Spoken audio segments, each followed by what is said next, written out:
कपड़े धोने वाली बहू। शादी के पहले से ही विभा को कपड़े धोने का बड़ा शौक था। कभी नल के नीचे तो कभी तालाब के पास। अरे मेरी नीली वाली लुंगी नहीं दिख रही है। विभा की अम्मा, कहाँ रखी है लुंगी? अरे वो तो विभा ने परसों ही धोकर रखी थी आपकी अलमारी में, देखो वहीं होगी। वो ना मैंने आज धो दी, मुझे लगा कि गंदी हो गई होगी।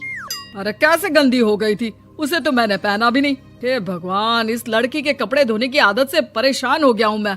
जितना तो घर में राशन नहीं आता, उससे कहीं ज्यादा डिटर्जेंट पाउडर का खर्चा है। इसकी शादी करवा दो, शादी जाए अपने घर में ही करे काम, फिर चाहे घर के कपड़े धोने हो या पूरे गांव के। हाँ ठीक बोल रही हो, देखता हूँ मैं कोई लड़का। वो दिन भी आ जाता है जब विभा को देखने लड़के वाले आ जाते हैं। लड़की मुझे अच्छी लगी। होने वाली सास कहती है, बेटी अगर कुछ पूछना है तो पूछ लो। वैसे तो हमारी लड़की बहुत ही शर्मीली है, जो बोल दो वो मान लेती है, इसे क्या पूछना होगा। अरे कैसी बात कर रही हो माँ, मुझे इन लोगों के घर रहना है, सवाल तो कई है। हाँ हाँ बेटा, पूछ लो ना, क्या पूछना है। आप लोगों के घर कपड़े कौन धोता है? सास का मुंह बन जाता है। देखो, अगर तुम ये कहना चाहती हो कि तुम्हें कपड़े धोने नहीं आते तो सुन लो, कपड़े मैं ही धोती हूँ, लेकिन तुम्हारे आ जाने के बाद मैं रुमाल तक नहीं धोऊंगी। अरे चुप रहना भाग्यवान, बहू बेचारी घर आई नहीं, उसे डराना शुरू कर दिया। वो क्या है ना बिटिया, अभी तक तो ये कल्लू की माँ ही धोती थी, लेकिन अब तुम्हारे पापा तो दहेज में वॉशिंग मशीन देंगे ही। तभी विभा की माँ बोल पड़ती है, सवाल भी पूछा तो क्या। वैसे भाई साहब, मशीन की तो फिर भी कपड़े धोने की कैपेसिटी होती है। मतलब जो बिटिया दे रहे हैं ना विभा, इसे कपड़े धोने का बहुत शौक है। ये आप लोगों के क्या, आस पड़ोस गांव मोहल्ले सबके कपड़े धो दे और उफ तक ना करे। बाहर देखा नहीं आपने कितने कपड़े सूख रहे हैं? सब हमारी बिटिया ने ही तो धोए हैं। बस भी करो ना माँ, शर्म आ रही इतनी तारीफ सुनकर। और तो और एक दाग निकाल कर दिखाओ तो मान जाऊँ। हाँ अच्छा, माफ करना बेटा, मैंने गलत समझा। हमें तो रिश्ता बहुत पसंद है। और ऐसे जुड़ जाता है रिश्ता कपड़े धोने का शौक रखने वाली विभा का। उसकी शादी हो जाती है कोयला फैक्ट्री में काम करने वाले कल्लू के साथ। शादी के बाद अचानक विभा चिल्लाती हुई सास के पास आती है। सासू माँ, अरे सासू माँ कहाँ है आप? ये तो धोखा है, धोखा दिया आप लोगों ने मुझे। इसे ससुर के चक्कर के बारे में पता चल गया। अरे तो उसमें तुझे क्यों धोखा मिला है? अरे नल में पानी नहीं आता, कपड़े कैसे कब धुलेंगे? अच्छा, तू पानी नहीं आ रहा उसकी बात कर रही है। तो आपने क्या सोचा? कुछ नहीं। अच्छा, तेरी माँ ने कहा था कि कपड़े धोने का शौक है, तुझे याद आया मुझे। शौक बोलकर कपड़े धोने वाले मेरे जुनून को कम ना आके सासू माँ, कपड़ा धोना मेरा गुरूर है।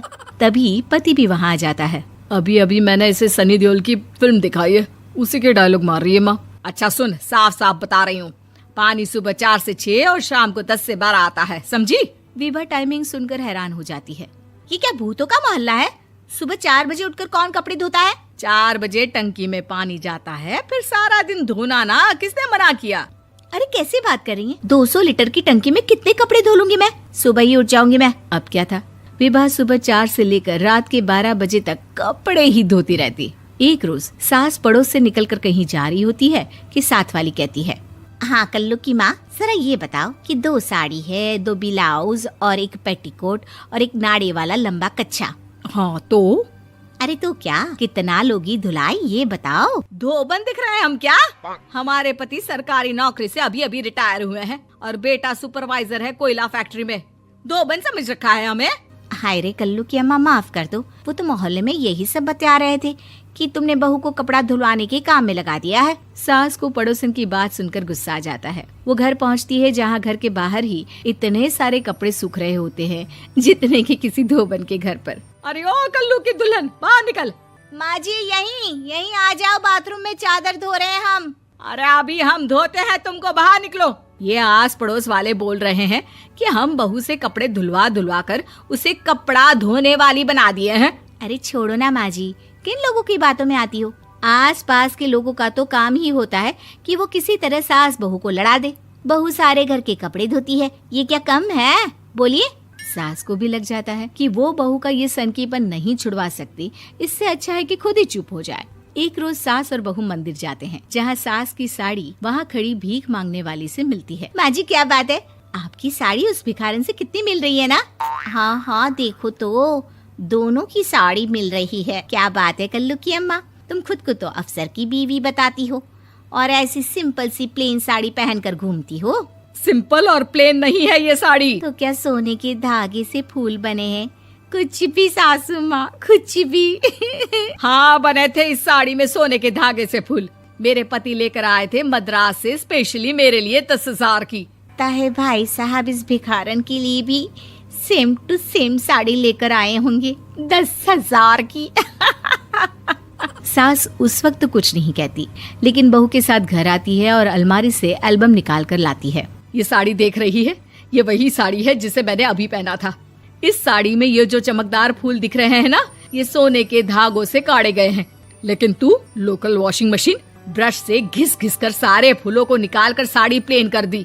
मुझे माफ कर दीजिए सासू माँ। और तो और, जब मैंने तुझे तेरी गलती के लिए कुछ नहीं कहा, लेकिन तूने तो सबके सामने मेरा मजाक ही बना दिया। क्यों? बहू को समझ में आ जाता है कि अब से उसका कपड़े धोना बंद।